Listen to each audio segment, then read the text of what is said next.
जय भवानी, जय भवानी, जय शिवाजी। छत्रपति शिवाजी महाराज की, छत्रपति शिवाजी महाराज की। समस्त मुंबईकरांना माझा राम राम। कसे आहात तुम्ही?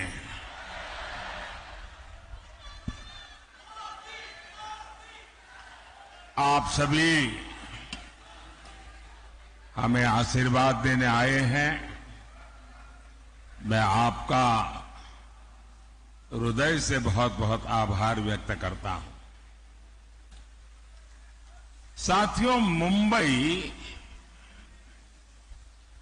ये शहर सिर्फ सपने नहीं देखता, मुंबई सपनों को जीता है।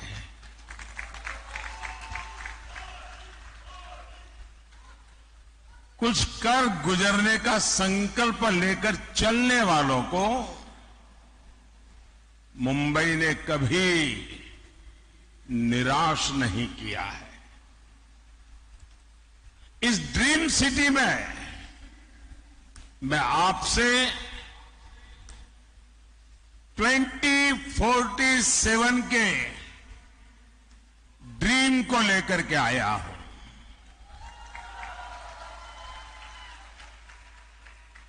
एक सपना है देश का, एक संकल्प है देश का। हम सब ने मिलकर विकसित भारत बनाना है और इसमें मुंबई की बहुत बड़ी भूमिका है। साथियों, अब मुंबई के लोग रफ्तार की कीमत सबसे ज्यादा समझते हैं। भारत के साथ आजाद हुए कितने ही देश हमसे आगे निकल गए। हम क्या किसी से कम थे? फिर कमी कहां थी? कमी उस सरकार में थी जिसने भारतीयों के सामर्थ्य पर भरोसा नहीं किया, विश्वास नहीं किया। और मैंने ऐसे ऐसे प्रधानमंत्री देखे हैं और मैं आप सबको कहूंगा, मुंबई वालों को, कि यूट्यूब पर जाकर के लाल किले से अब तक कौन प्रधानमंत्री क्या बोले हैं सारा अवेलेबल है। आप हैरान हो जाएंगे। एक वो भी वक्त था जब देश के प्रधानमंत्री लाल किले से हम भारतीयों को आलसी कहकर पुकारते थे।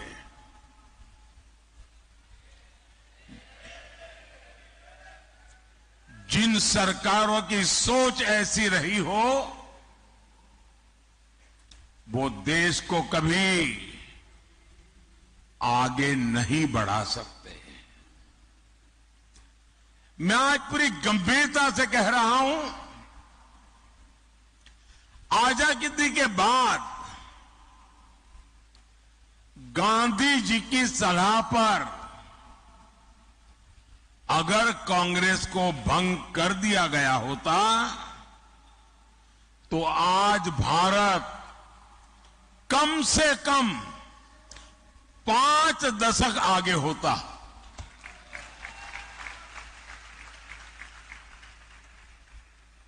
आजादी के बाद भारत की सभी व्यवस्थाओं का जो कांग्रेसीकरण हुआ उसने देश के 5 दशक बर्बाद किए हैं। साथियों, देश आजाद हुआ तो भारत दुनिया की 6ठी बड़ी अर्थव्यवस्था था। हम दुनिया में नंबर 6 पर थे और 2014 में जब कांग्रेस गई और हमें जब सत्ता सुपुर्द की, तब देश की अर्थव्यवस्था 6 नंबर से 11 नंबर पहुंच गई थी। ये इन्होंने काम करके गए हैं। और जब से आपने इस सेवक को काम दिया, 10 साल में आज देश दुनिया की 5वें नंबर की आर्थिक ताकत बनकर के खड़ा है।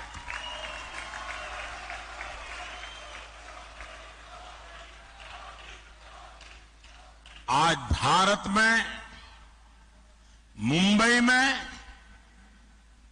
रिकॉर्ड इन्वेस्टमेंट आ रहा है और मेरी गारंटी है कि कुछ ही सालों में जब मैं आपके बीच आऊंगा तो हम दुनिया की तीसरी बड़ी आर्थिक ताकत बन चुके होंगे।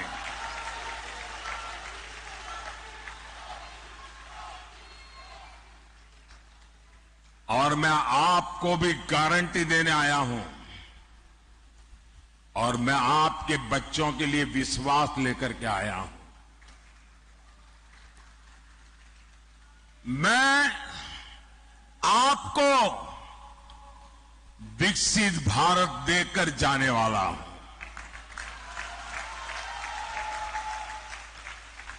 और इसलिए मोदी 24/7 फॉर 2047 के मंत्र के साथ हर पल आपके नाम, हर पल देश के नाम जी जान से जुटा है। साथियों, कुछ लोग कहते हैं कि मोदी जो ये कहता है वो असंभव है। निराशा की गर्त में डूबे हुए लोग उनमें आशा का संचार करना लोहे के चने चबाने का काम होता है। और इसलिए निराशा को पाल करके बैठे हुए लोग हर पल हर चीज असंभव ही अनुभव करते हैं। ये वो लोग हैं जिनको लगता था राम मंदिर भी उनको असंभव लगता था।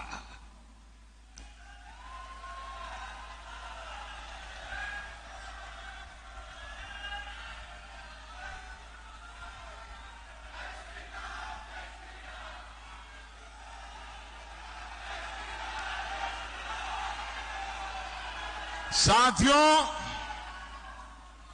दुनिया को कभी न कभी इस बात को स्वीकार करना पड़ेगा कि भारत भूमि में रहने वाले लोग अपने विचारों के इतने पक्के थे, अपने इरादों के इतने पक्के थे कि एक सपना लेकर के 500 साल तक लड़ते रहे।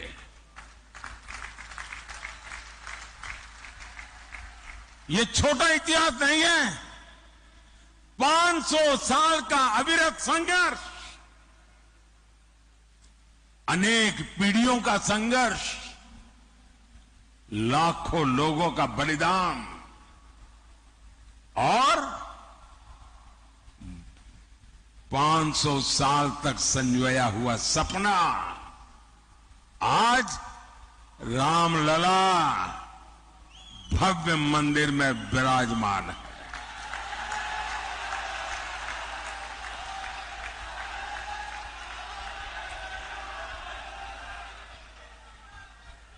ये निराशा की गर्त में डूबे हुए वो लोग हैं जिनको आर्टिकल 370 का हटना भी असंभव लगता था। आज हमारी आंखों के सामने आर्टिकल 370 की जो दीवार थी ना, उस दीवार को मैंने कब्रिस्तान में गाड़ दिया है।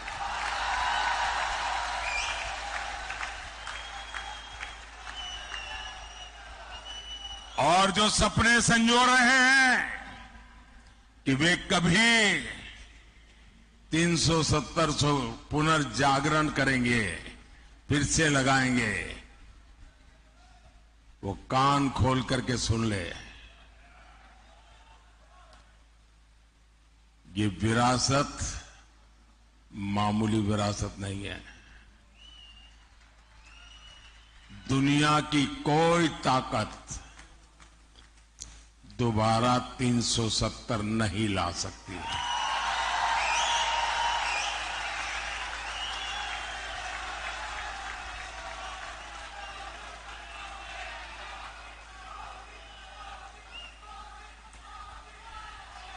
साथियों, हमारा देश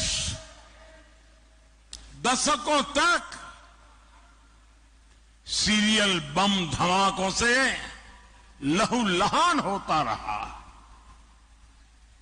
आतंकी हमलों से मां भारती का सीना चीर दिया जाता था। मुंबई जैसे हमारे शहर थर्राते रहते थे। एक ही गूंज सुनाई देती थी कि कहीं कोई लावारिस चीज दिखाई दे तो पुलिस को जानकारी देना। एयरपोर्ट जाओ, स्टेशन पर जाओ, हर जगह पे लिखा रहता है लावारिस चीज को हाथ पर लगाना, लावारिस चीज से चौकन्ना रहना। 10 साल हो गए, सुना है क्या? सब बंद हो गया कि नहीं होगा? ये इनको असंभव लगता था। और अभी राज बता रहे थे 3 तलाक। देश की संसद ने 3 तलाक को ही तलाक तलाक तलाक कह दिया।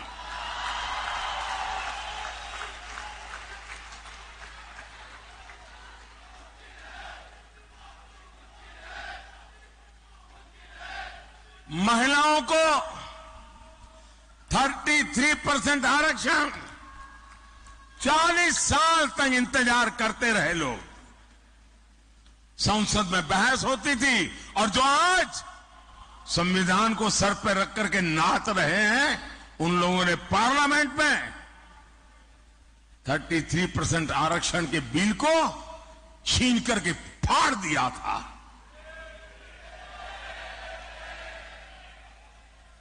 इन सब की छाती पे बैठ करके आरक्षण हुआ कि नहीं हुआ?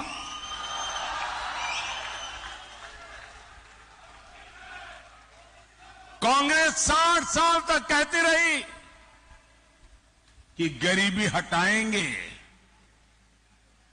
और इनकी तो फैशन थी।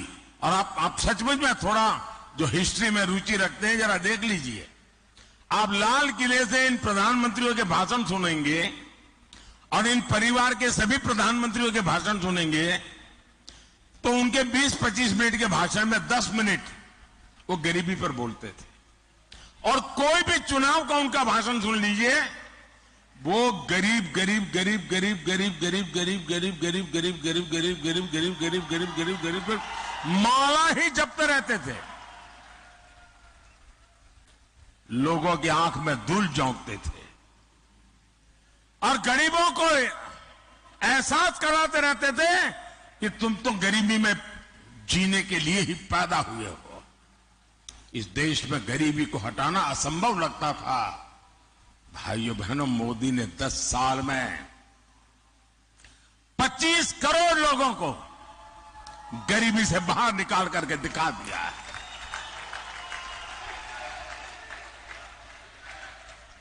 जो असंभव लगता था वो संभव हुआ कि नहीं हुआ? संभव हुआ कि नहीं हुआ? ये किसने संभव बनाया? ये किसने संभव बनाया? ये किसने संभव बनाया? कौन सी ताकत है जिसने ये किया है? ये कौन सी ताकत है? मोदी नहीं, ये आपके वोट की ताकत है ना, इसके कारण हुआ। ये आपके वोट का सामर्थ्य है। और इसलिए मैं, जो अपने बच्चों का उज्जवल भविष्य चाहते हैं, जो शांति और सुरक्षा चाहते हैं, जो विकास के अनगिनत अवसर चाहते हैं, जो भारत को विश्व में माथा ऊंचा करके जीने वाला देश के रूप में देखना चाहते हैं, ऐसे हर नागरिक को कहता हूं, जरा घर से बाहर निकलिए और अपने वोट का उपयोग कीजिए।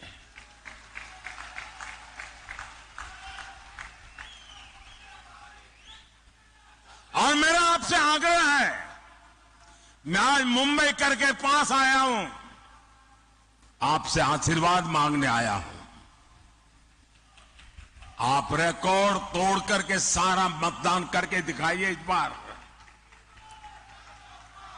और जब मतदान करने के लिए घर से निकले ना, तो याद करना, कभी वो बम धमाके हुआ करते थे, सुबह घर से निकलते थे तो शाम को जिंदा लौटेंगे कि नहीं लौटेंगे इसका कोई विश्वास नहीं था। आज गर्व के साथ आपकी बेटी शाम को आनंद से घर लौट सकती है, ये याद करके जाना। और कमल पे और मेरे साथियों के जो सिंबल है, उन पे अपना बटन दबा करके मोदी को जरा मजबूत कीजिए।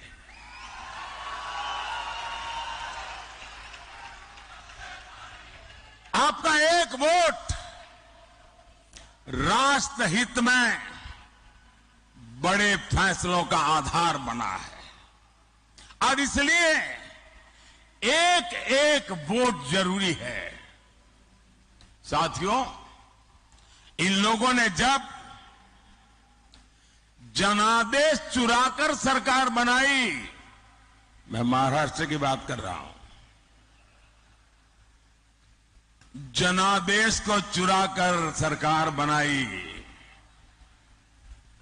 तो विकास कार्यों से भी अपनी दुश्मनी निकाली।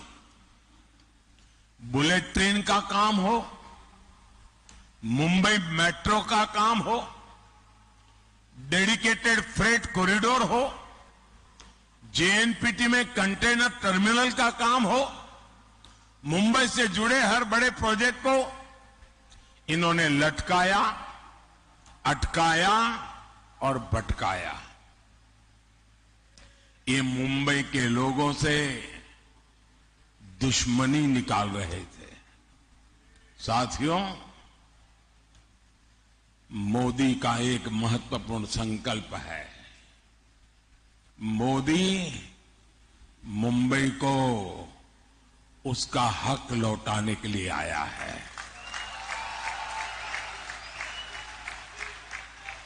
आज दुनिया का आधुनिकतम इंफ्रास्ट्रक्चर मुंबई को मिल रहा है।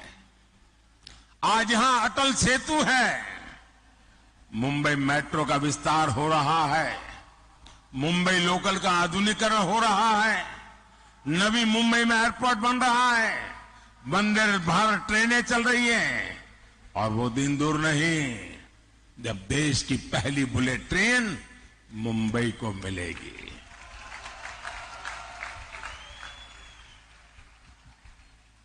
साथियों, आगे बढ़ते हुए भारत में एनडीए गठबंधन रोजगार के नए नए सेक्टर्स बना रहा है। पिछले 10 साल में भारत में 1.25 लाख से ज्यादा नए स्टार्टअप बने हैं। 8,000 से अधिक स्टार्टअप्स तो अकेले हमारी मुंबई में है। बीते 10 सालों में भारत मोबाइल मैन्युफैक्चरिंग में दुनिया का दूसरा सबसे बड़ा देश बना है जी। हम कभी मोबाइल फोन इंपोर्ट करते थे, आज हम मोबाइल फोन एक्सपोर्ट कर रहे हैं जी। टेक्नोलॉजी से लेकर टेक्सटाइल तक, टैलेंट से लेकर टूरिज्म तक, स्पेस से लेकर स्पोर्ट्स तक, आने वाले 5 सालों में नौजवानों के लिए असीम अवसरों से भरा भारत दुनिया की नजरों में एक बहुत बड़ी आशा का कारण, विश्वास का कारण बना हुआ है। और इसका बहुत बड़ा फायदा मुंबई के युवाओं को होगा, मुंबई के प्रोफेशनल्स को होगा। हमारी सरकार मातृभाषा में पढ़ाई को भी बहुत महत्व दे रही है। नई नेशनल एजुकेशन पॉलिसी के तहत अब मराठी में भी मेडिकल और इंजीनियरिंग की पढ़ाई संभव होगी। मैंने सुप्रीम कोर्ट से कहा था, मैंने कम से कम आप जजमेंट का ऑपरेटिव पार्ट होता है वो तो उस क्लाइंट की भाषा में दो। ये क्या अंग्रेजी का झंडा लेके घूम रहे हो तुम लोग।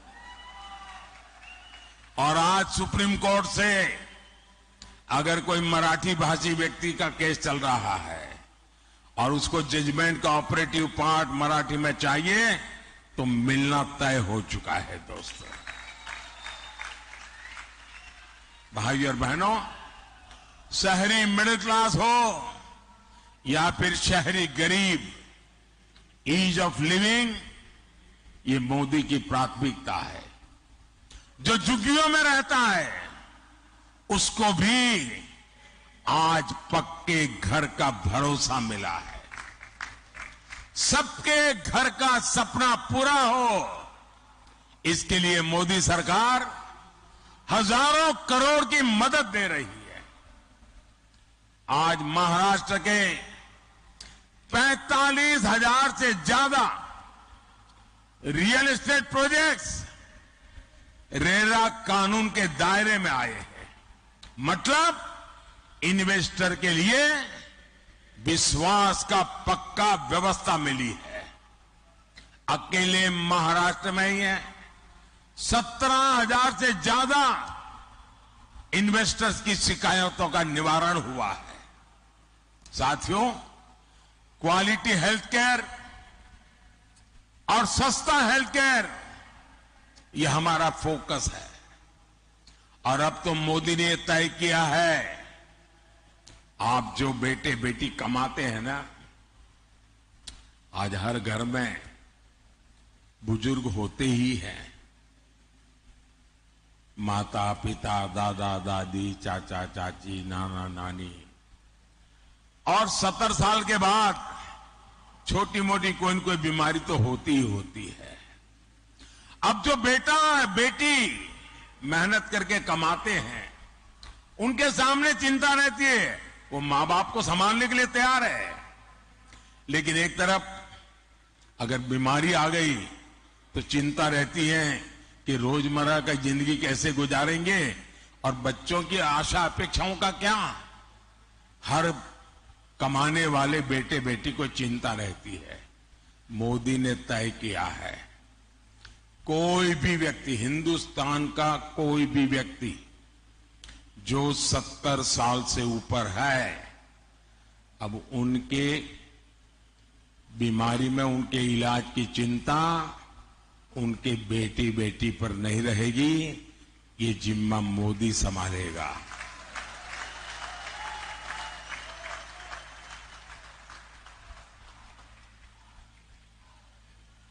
हम जानते हैं मेडिकल इंश्योरेंस कराने में आपको कितनी दिक्कत आती थी। वो भी अब भूल जाइए। अब मोदी आपके बुजुर्ग माता पिता का अस्पताल में इलाज कराएगा और वो भी मुफ्त। भाई और बहनों, 10 साल पहले तक सामान्य गरीब और मिडिल क्लास के लिए बैंक लोन सपना होता था।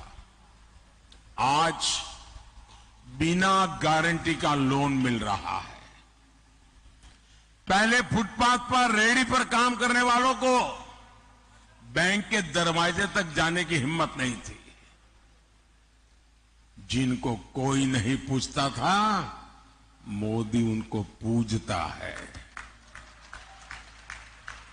और मैं हमारे शिंदे जी वगैरह का आभार व्यक्त करता हूं कि एक आध साल पहले मुझे यहां बुलाया था और करीब 1 लाख रेहड़ी पट्टी वाले भाई बहन इकट्ठे हुए थे और उनको हजारों करोड़ रुपया बैंक से लोन मिला था। उनकी पूरी जिंदगी बदल गई। वरना पहले क्या था, रेहड़ी पटरी वालों को साहूकार के प्याज से बहुत महंगे ब्याज में पैसे लेते थे और कारोबार में से ज्यादा पैसा ब्याज में चला जाता था। आज उनको बैंक से लोन मिलता है। और गारंटी कौन देता है? गारंटी मोदी देता है। बिना गारंटी पैसे मिलता है। और ये मेरे रेहड़ी पटरी वाले भाई बहन पाई पाई समय पर चुकता करते हैं। बैंकों पर कोई बोझ नहीं होने देते हैं।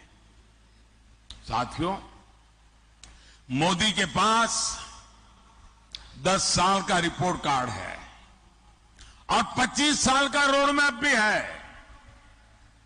और दूसरी तरफ इंडी गठबंधन वालों के पास क्या है? जितने लोग उतनी बातें, जितने दल उतनी घोषणाएं और जितने दल उतने प्रधानमंत्री। कांग्रेस के माओवादी मैनिफेस्टो में जितनी घोषणाएं हैं, अगर उनका हिसाब लगाएं तो देश दिवालिया हो जाएगा। इनकी नजर हमारे मंदिरों के सोने पर है। इनकी नजर महिलाओं के मंगलसूत्र पर है। इन लोगों ने 50% इनहेरिटेंस टैक्स का आइडिया फ्लॉट किया है। यानी आप अपने बच्चों को अपनी विरासत नहीं दे पाएंगे। आपने कितनी मेहनत करके कितना ही कमाया हो, इकट्ठा किया हो, आधा ये सरकार छीन लेना चाहती है, आपको बच्चों को नहीं देने देगी। ये आपकी प्रॉपर्टी का एक्सरे करके अपने वोट बैंक को, जो वोट जिहाद करते हैं ना, उनको देने के लिए वो निर्णय कर चुके हैं। साथियों, ये इनके इरादे बड़े खतरनाक हैं। कांग्रेस के लिए ये अस्तित्व बचाने की लड़ाई है। वो किसी भी हद तक जा सकती है। साथियों, मुंबई तो भारत का इकोनॉमिक पावर हाउस है। आप देखिए, 10 साल पहले शेयर बाजार कहां था और आज कहां है। आज देश के लाखों लाख छोटे छोटे निवेशक बाजार से जुड़े हैं। दुनिया के 4th लार्जेस्ट स्टॉक मार्केट पर देश दुनिया का भरोसा बढ़ता जा रहा है।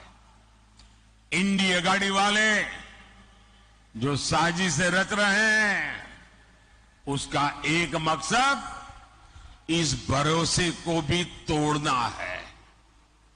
मैं आपको सावधान कर रहा हूं, कांग्रेस और इंडिया गाड़ी की माओवादी इकोनॉमिक्स मुंबई के पहिए ही जाम कर देगी। दोस्तों, मैं कल्पना करता हूं कि इनकी सोच देश के लिए कितनी बड़ी भयंकर आर्थिक स्थिति पैदा कर सकती है। साथियों, मुंबई चैत्य भूमि से प्रेरणा पाती है। ये भी हमारी सरकार है जिसने चैत्य भूमि सहित देश दुनिया में बाबा साहब के पंच तीर्थ विकसित किए हैं। साथियों, शिव तीर्थ की इस भूमि में यहां कभी बाबा साहब ठाकरे और वीर सावरकर की हुंकार गूंजी थी, लेकिन आज विश्वासघाती अघाड़ी को देखकर उनकी आत्मा को कितना दुख होता होगा। ये नकली शिवसेना वाले, इन्होंने बाबा साहब को धोखा दिया, इन्होंने शिव सैनिकों के बलिदान को धोखा दिया। सत्ता के लिए ये राम मंदिर को गाली देने वालों के साथ चले गए। सत्ता के लिए ये मुंबई हमले के बाद पार्टी कर रहे लोगों के साथ चले गए। जो कांग्रेस दिन रात वीर सावरकर को गालियां देती है, आज उसकी गोद में बैठे हैं। और मैं एनसीपी के नेता को चुनौती देता हूं, आप राहुल से बयान करवाइए कि वो जीवन में कभी भी वीर सावरकर का अपमान नहीं करेगा। जब एक बयान करवा दीजिए। अभी उन्होंने चुनाव है इसलिए चुप करवाए, ताला मारा है उसको, लेकिन जरा बुलवा दीजिए एक बार कि मैं जीवन भर वीर सावरकर के खिलाफ एक शब्द नहीं बोलूंगा। जरा एक बार बुलवा लीजिए उनको। वो नहीं कर सकते क्योंकि उनको पता है चुनाव खत्म होते ही फिर से वीर सावरकर को गालियां देना शुरू करने वाले हैं। साथियों, महाराष्ट्र की मिट्टी के साथ धोखा करने वाले लोग, महाराष्ट्र के गौरव को ठेस पहुंचाने वाले लोग, साथियों, वो भी एक वक्त था कभी शिवसेना की पहचान यहां घुसपैठियों के खिलाफ खड़े होने की थी। आज वही नकली शिवसेना सीएए का विरोध कर रही है। इनको अब हिंदुओं, बौद्ध, जैन, सिख शरणार्थियों को नागरिकता देने पर भी आपत्ति है। हिंदुस्तान में ऐसा हृदय परिवर्तन किसी पार्टी का नहीं हुआ जैसा अभी की नकली शिवसेना का हुआ है। साथियों, अपने वोट बैंक को खुश करने के लिए, तुष्टीकरण के लिए इस पूरी अघाड़ी ने पूरी मुंबई को, पूरे देश को धोखा दिया है। जिस कसाब ने मुंबई करों को दहलाया, इस शहर को खून से रंग दिया, ये लोग उसको क्लीन चिट दे रहे हैं। जिस पाकिस्तान की आज दुनिया में कोई नहीं सुन रहा, ये अघाड़ी वाले सर्जिकल और एयर स्ट्राइक पर उसी पाकिस्तान की भाषा बोल रहे हैं। ये हमारी सेना को झूठा करार दे रहे हैं। छत्रपति शिवाजी महाराज की इस धरती का इससे बड़ा अपमान और क्या होगा।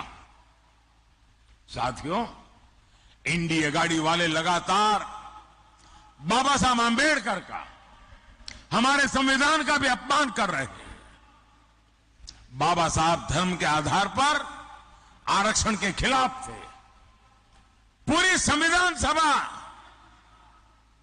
एक मत हुई थी कि हमारे देश में धर्म के आधार पर आरक्षण नहीं होगा, लेकिन इंडिया गाड़ी वाले दलित, पिछड़े, आदिवासियों के हक का आरक्षण छीनकर धर्म के आधार पर वोट जिहाद करने वालों को देना चाहते हैं।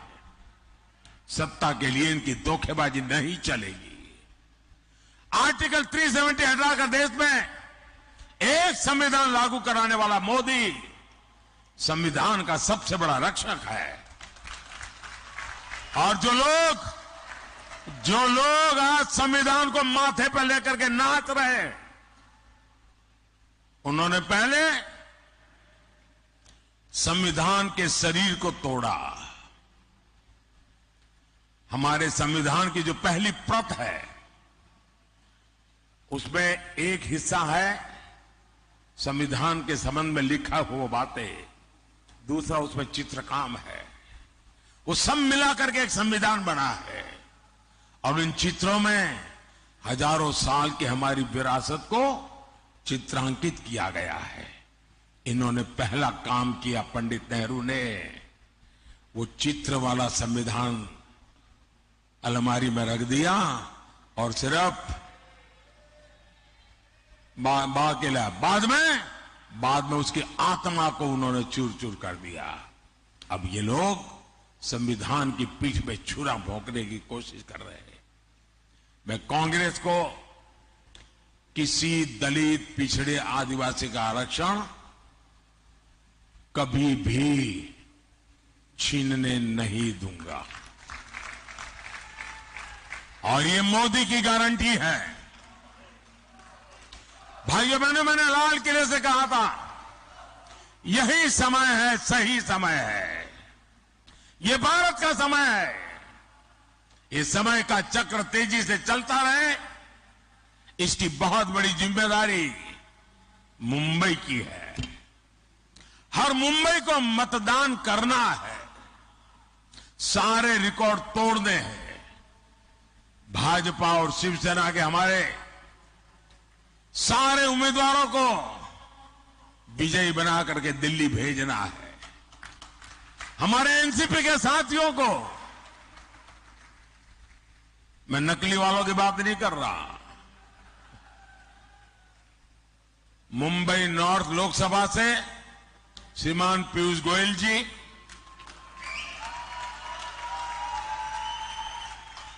मुंबई नॉर्थ वेस्ट लोकसभा से रविंद्र वायकर जी, मुंबई नॉर्थ ईस्ट लोकसभा से मिहिर कोटेचा जी, मुंबई नॉर्थ सेंट्रल से उज्जवल निगम जी, मुंबई साउथ सेंट्रल से राहुल सोयवाले जी, मुंबई साउथ लोकसभा से श्रीमती यामिनी यादव जी, इन सभी के पक्ष में 20 मई को ज्यादा से ज्यादा मतदान करना है। और जब आपको वोट देंगे ना आप इनको, वो वोट सीधा का सीधा मोदी के खाते में जाएगा।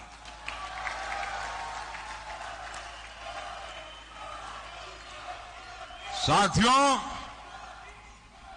मैं पूरा हिंदुस्तान घूम के आया हूं और मैं विश्वास से कहता हूं इस बार के चुनाव नतीजे पुराने सारे रिकॉर्ड तोड़ने वाले होंगे।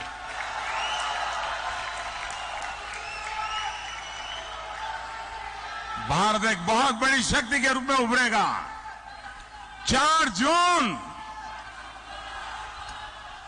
और इसलिए साथियों आप सबका सक्रिय सहयोग, मेरे साथ बोलिए भारत माता की, भारत माता की, भारत माता की। बहुत बहुत धन्यवाद।